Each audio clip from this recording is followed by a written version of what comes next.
반갑습니다. 오늘도 좋은 아침입니다. 찬송가 455장 찬송 드리겠습니다.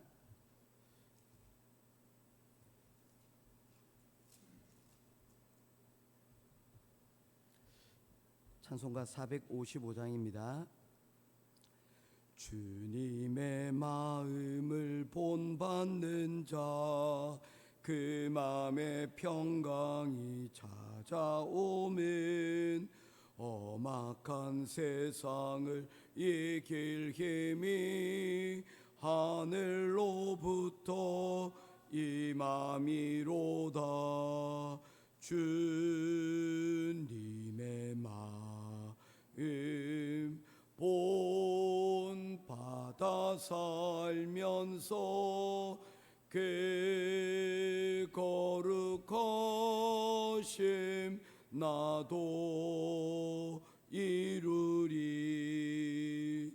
주 모습 내 눈에 안 보이며 그 음성 내 귀에 안 들려도 내 영혼 날마다 주를 만나 신령한 말씀 늘 배우도다. 주님의 마음 본받아 살면서 그 거룩하심 나도 이루리. 거칠고 험하여도 내 맘에 불평이 없어짐은 십자가 고난을 이겨내신 주님의 마음 본받음이라. 주님의 마음 본받아 살면서 그 거룩하심 나도 이루리.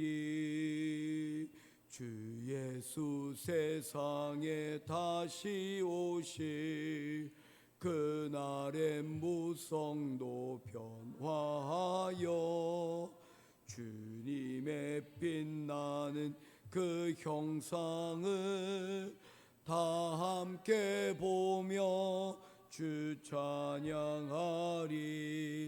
주님의 마음 본받아 살면서 그 거룩하심 나도 이루리. 아멘. 찾으실 하나님 말씀은 구약성경 에스라서 제7장 1절에서 10절까지 말씀입니다.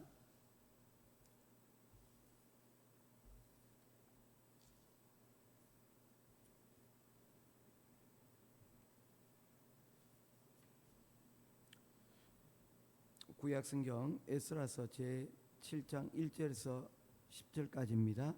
한 절씩 읽겠습니다. 이일 후에 바사왕 아삭사스다가 왕위에 있을 때에 에스라라 하는 자가 있으니라. 그는 스라야의 아들이요 아사랴의 손자요 힐기야의 증손이요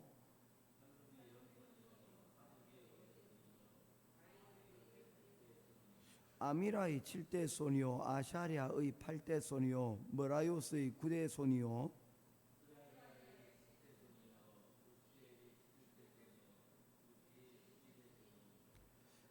아비수아의 13대 손이요 비느하스의 14대 손이요 엘르아살의 15대 손이요 대제사장 아론의 16대 손이라.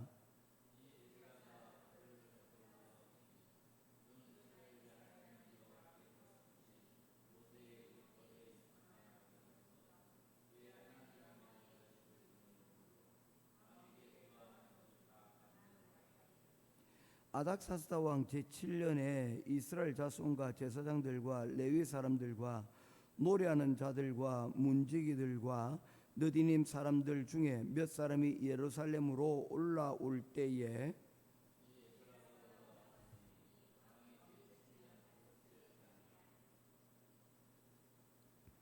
첫째 달 초하루에 바벨론에서 길을 떠났고 하나님의 선한 손의 도우심을 입어 다섯째 달 초하루에 예루살렘에 이르니라.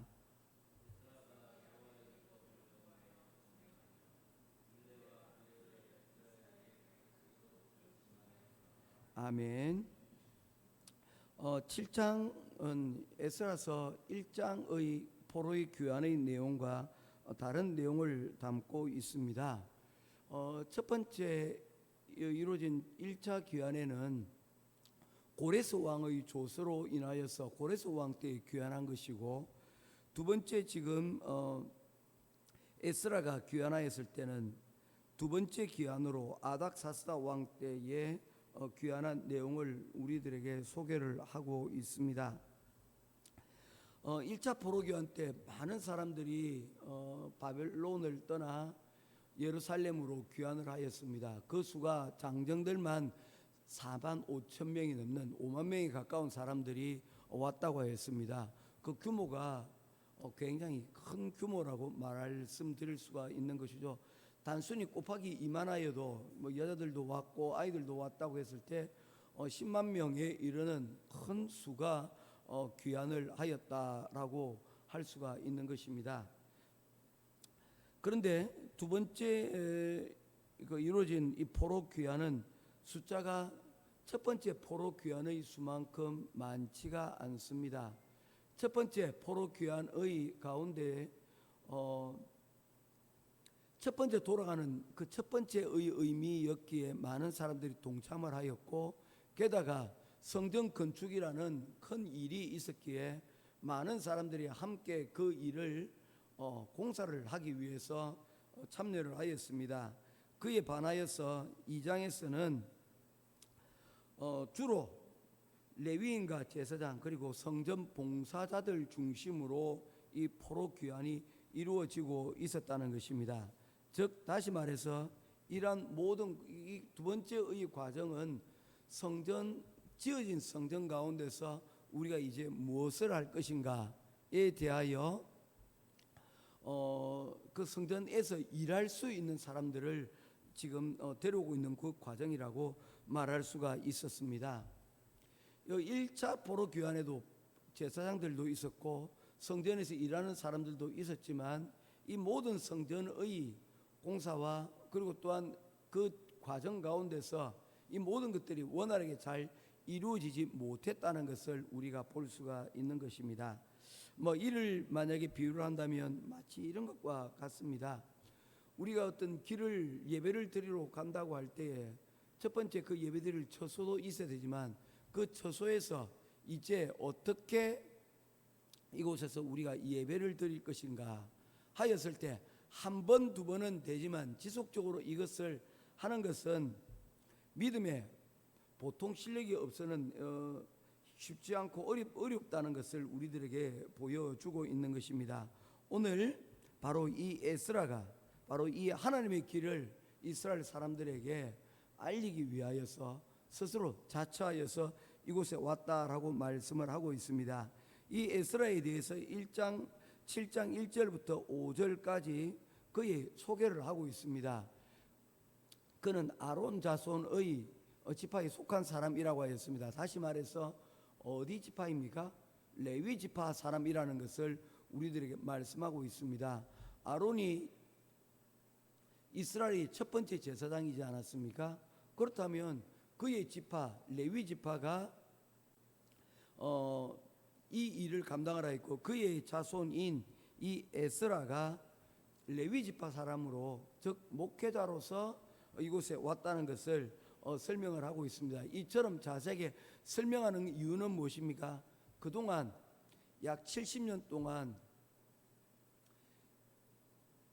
바벨론의 포로로 잡혀 있다가 다시 돌아오는 귀환하는 그 과정들이었기 때문에 이 부분들을 명확하게 밝히지 않으면 혹시 이런 일들로 인하여서 다툼이나 분쟁이 일어날 수도 있기 때문에 자신이 이 아론의 후손이라는 것을 정확하게 밝히고 있는 것을 볼 수가 있습니다. 6절 이하부터는 그가 이 바벨론에서 어떻게 살았는가를 우리들에게 보여주고 있습니다. 6절, 에스라가 바벨론에서 올라왔으니 그는 이스라엘 하나님 여호와께서 주신 모세의 율법에 익숙한 학자로서 그는 레위 지파의 속한 사람일 뿐만 아니라 하나님의 말씀을, 율법을 공부하였던 사람이다라고 말씀을 하고 있습니다. 그가 바벨론에서도 이와 같이 하나님의 말씀으로 훈련되어진 사람이라는 것을 우리들에게 말씀을 하고 있습니다. 계속해서 보겠습니다.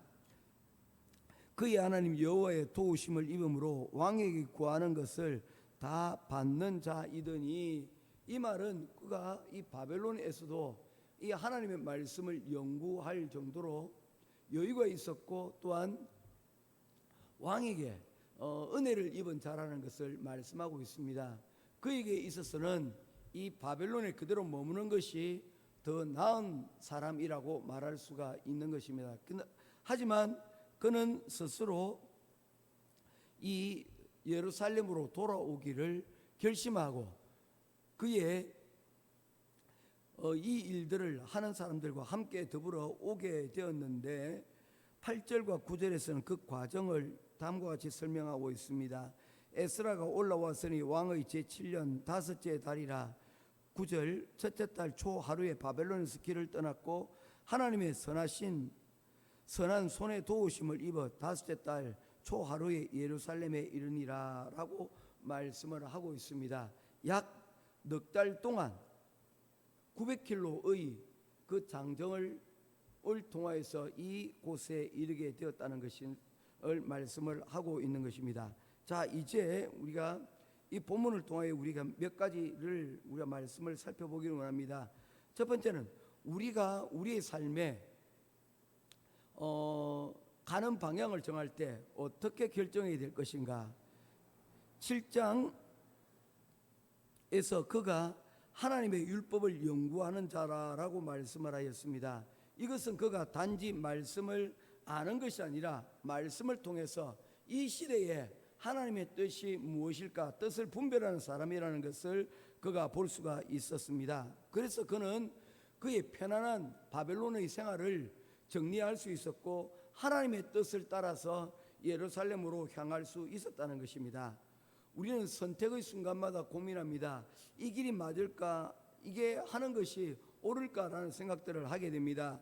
그때그때의 내 감정과 그리고 상황이 아니라 하나님의 말씀이 기준이 되어야 되는데 바로 이 에스라에게 있어서는 하나님의 말씀이 그의 인생의 나침판과 같았다는 것입니다.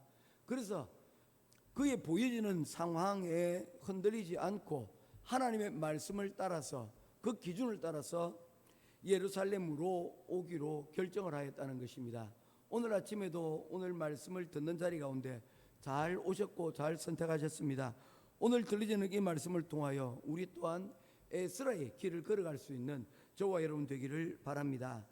그런데 두 번째로 살펴볼 것은 그가 올 때에 그와 함께 온 사람들 가운데 느디님 사람들이 함께 왔다라고 말씀을 하고 있습니다. 7절입니다. 아닥과 사스다 왕 7년에 이스라엘 자손과 제사장들과 레위 사람들과 노래하는 자들과 문지기들과 느디님 사람들 중에 몇 사람이 예루살렘으로 올라올 때에 그때 함께 올라왔던 그런 구성원들을 이야기를 하고 있는데 이 가운데서 느디님이라는 사람들이 있습니다. 레위 지파에 속해 있는 사람입니다. 하지만 그들이 하는 일은 어떤 의미가 제사장처럼 빛나는 자리가 아니었습니다. 성전에서 막일을 하는 사람들입니다. 성전에서 고된 일들을 여러분 하는 사람들이 바로 이런 사람들입니다. 물동에 물을 채우고 그리고 화덕에 그 번제단에 불을 피우고 청소하고 이런 일들을 하여서 노래하는 자들이 그리고 제사를 지내는 사람들이 레위 사람들이 활동할 수 있도록 그 일을 해주는 사람들입니다. 옛날에 저희들 학교에 가면 소사라는 직업이 있었습니다. 보면 그분들이 오늘날의 경비원처럼 학교의 굳은 일들을 다 하였던 것을 볼 수가 있지 않습니까? 바로 그 일을 맡은 사람이 느디님 사람입니다. 그들은 더군다나 바벨론에 머무나 아니면 예루살렘에 돌아오나 그들의 삶은 고달픈 삶이 될 것이 틀림없었습니다. 그럼에도 불구하고 그들은 예루살렘으로 돌아오는 길을 택하였습니다. 그들의 중심에 무엇이 있었기 때문입니까? 바로 이 에스라가 택했던 하나님의 말씀처럼 그들의 중심에는 나 아닌 하나님이 그들의 중심에 있었다는 것입니다. 그랬기에 그들은 이곳에 돌아오기로 결정을 하게 된 것입니다. 여기서 중요한 것이 무엇입니까? 에스라나 아니면 느디님 사람이나 할 것 없이 그들이 한 마음으로 이곳에 왔다는 것을 우리들에게 보여주는 것입니다. 우리도 마찬가지입니다. 내 편함을 기준으로 살면 하나님의 일을 선택하기가 쉽지가 않습니다. 그래서 하나님의 말씀을 중심에 두고 하나님을 우선순위에 두게 되어지면 때로는 어렵고 힘든 길을 우리가 걸어가야만 한다는 것입니다. 그러나 그 길을 우리가 걸어갈 수 있는 이유는 무엇입니까? 우리의 믿음은 바로 목적이 그곳에 있기 때문입니다. 하늘의 뜻이 이 땅에 이루어지는 것이 바로 우리의 신앙의 삶의 목적이기 때문입니다. 할렐루야. 오늘 우리가 기도하며 우리가 예배의 자리에 나왔는데 오늘 이 예배의 자리를 통해서 여러분들이 궁극적으로 가고자 하는 길은 어떤 길입니까? 얻고자 하는 곳은 어떤 것입니까? 나의 뜻이 이 땅에서 다 잘 이루어지기를 원하시는 것입니까? 아니면 조금 힘들고 어렵더라도 하나님의 뜻이 이곳 가운데 이루어지기를 원합니까? 가만히 제3도 돌아다보면 목회자의 삶이니까 다 하나님의 뜻이 다 이루어졌겠지요. 그런데 가만히 보면 이 가운데 내 뜻대로 되어진 것이 아닌 것들도 참 많이 있습니다. 그 모든 과정 가운데서 내 뜻대로 되어지지 않는 것 가운데서 가만히 돌아보니 내 뜻대로 되지 않고 하나님의 뜻대로 되어진 것들이 더 낫고 잘 되었다라고 생각되는 부분들이 훨씬 더 많더라는 겁니다. 오늘도 우리 오늘 기도의 제목이, 저와 여러분 기도 제목이 이렇게 되기를 바랍니다. 내 뜻대로 마음으시고 하나님의 뜻대로 이루어지기를 원하나이다. 할렐루야. 자, 그들은 하나님의 기뻐하시는 길을 선택하여 이 예루살렘의 자리 가운데로 나오게 되었습니다. 이제 세 번째 질문은 다음과 같습니다. 우리는 하나님의 도우심을 언제 경험할 수 있을까요? 에스라와 그의 일행은 900km가 넘는 길을 약 4개월 동안이나 이동하였습니다. 얼마나 위험했을까요? 강도와 질병, 사고, 수많은 위험들이 그곳 가운데 있었을 것입니다. 그러나 성경은 그 과정을 자세하게 말하지 않습니다. 딱 한 문장으로 그 모든 과정을 여러분 소개를 하고 있습니다. 9절 말씀입니다. 같이 보도록 하겠습니다. 첫째 달 초하루에 바벨론에서 길을 떠났고 하나님의 선한 손에 도우심을 입어 다섯째 달 초하루에 예루살렘에 이르니라. 할렐루야. 한 문장으로 정리합니다. 하나님의 선한 손에 도우심을 입어. 중요한 것은 문제가 어려움들이 있었다 없었다를 시시콜콜 다 말하고 있지 않습니다. 그런 일들이 왜 없었겠습니까? 그런데 그들은 그 과정을 딱 한 단어로 정리를 합니다. 하나님의 선한 손에 도우심을 입어. 우리가 예전에 불렀던 본 회퍼라고 하는 목사님의 찬양을 보게 되어지면 그의 찬양 가사 가운데 하나님의 선한 손이 나를 이곳까지 이끌어왔다는 것입니다. 본 회퍼는 2차 세계대전에 히틀러가 일으킨 그 전쟁의 그 모습들을 보게 되어지며 그가 가족들이 학살당한 것도 아니었지만 그는 목회자의 양심으로 견딜 수가 없었습니다. 이 일은 잘못되었고 그의 민족이, 그의 나라의 백성이 의미 없는 이 전쟁에 나아가서 수많은 사람을 해치고 이 모든 사람들의 삶을 파괴하고 망가뜨린 것을 보고 그는 결심하게 됩니다. 목회자로서 히틀러를 암살하겠다. 저 사람을 끄집어내야 되겠다. 그의 이론은 그와 같습니다. 어떤 미친 운전자가 트럭을 몰고 마을을 다니면서 사람들을 치고 다니는데 그 미친 운전자를 더 이상 내버려 둬서는 안 되겠다는 것입니다. 목회자가 이런 결심을 하였을 때는 그의 마음의 상태가 어떤 상태인가를 여러분 알 수가 있습니다. 그는 스스로 고난의 길을 갔습니다. 그러다가 이 2차 세계대전이 끝나기 얼마 전에 그는 체포되었고 감옥에서 마지막 목숨을 잃게 되었습니다. 그때 그가 그의 약혼자에게 보내는 그 편지 가운데 한 구절이 그 구절이었습니다. 하나님의 선한 손이 나를 이곳까지 인도하였다. 나의 삶은 하나님의 선한 손에 이끌린 삶이었다. 여러분 그렇게 할 수 있을까요? 그는 얼마든지 편한 길을 걸어갈 수 있었지 않습니까? 그런데 그럼에도 불구하고 그는 하나님의 선한 손이 나를 이곳까지 이끌어 이제 감옥에서 죽을 날이 멀지 않은 그 상황이지만 그럼에도 불구하고 그는 여전히 말하고 있습니다. 하나님의 선한 손이 나를 이곳까지 인도하였다. 할렐루야. 우리 인생도 마찬가지입니다. 문제가 없어지는 것이 아니라 문제 속에서도 하나님이 우리와 함께 하시느냐, 하나님의 선한 손이 우리를 이끌어 가시고 있느냐 없느냐가 더 중요한 과정이라는 것입니다. 1차 그들이 애굽에서 탈출했을 때 그 출애굽의 기간들 가운데서 그들이 방황하고 그들이 가나안 땅에 들어가지 못했던 이유는 무엇입니까? 그들은 눈앞에 벌어지는 불편함과 눈앞에 있는 문제들을 그들은 참고 견딜 수가 없었습니다. 하나님의 선한 손이, 하나님의 불기둥과 구름기둥이 그들을 인도하고 있었지만 그들은 그것을 살펴볼 여유가 없었습니다. 하나님의 손이 아닌 그들의 불편함이 더 크게 보였고 그것만이 그들의 삶의 중심이었습니다. 그래서 그들은 그 가운데서 결국에는 방황하고 무너질 수밖에 없었다는 것입니다. 오늘 하루도 살아가면서 문제가 있을 수가 있죠. 어려움이 있을 수 있죠. 내 뜻대로 안 되는 경우들도 있습니다. 그러나 그 가운데서 하나님의 선한 손이 나와 함께 하신다는 그 사실을 다시 한 번 더 깨닫고 그 선한 손을 의지하여 오늘도 기도하며 또한 주님이 주시는 오늘 하루를 건강하게 영적으로 강건하게 살아가 하나님 앞에 영광 돌리는 귀한 삶을 살아내는 저와 여러분 될 수 있기를 주님의 이름으로 축원드립니다. 기도하겠습니다. 고마우신 아버지 하나님, 은혜와 사랑을 감사합니다. 오늘 말씀을 통하여 우리는 어떤 기준으로 살 것인지, 우리의 중심을 누구에게 둘 것인지에 대하여 다시금 에스라를 통하여 보게 되어집니다. 하나님의 도우심을 오늘 선한 손을 힘입고 도우심을 구하며 살아가는 오늘 하루가 되기를 원합니다. 오늘 이 시간 이를 위하여 말씀을 읽고 말씀대로 나누며 말씀대로 살아가는 귀한 하루가 되기를 원합니다.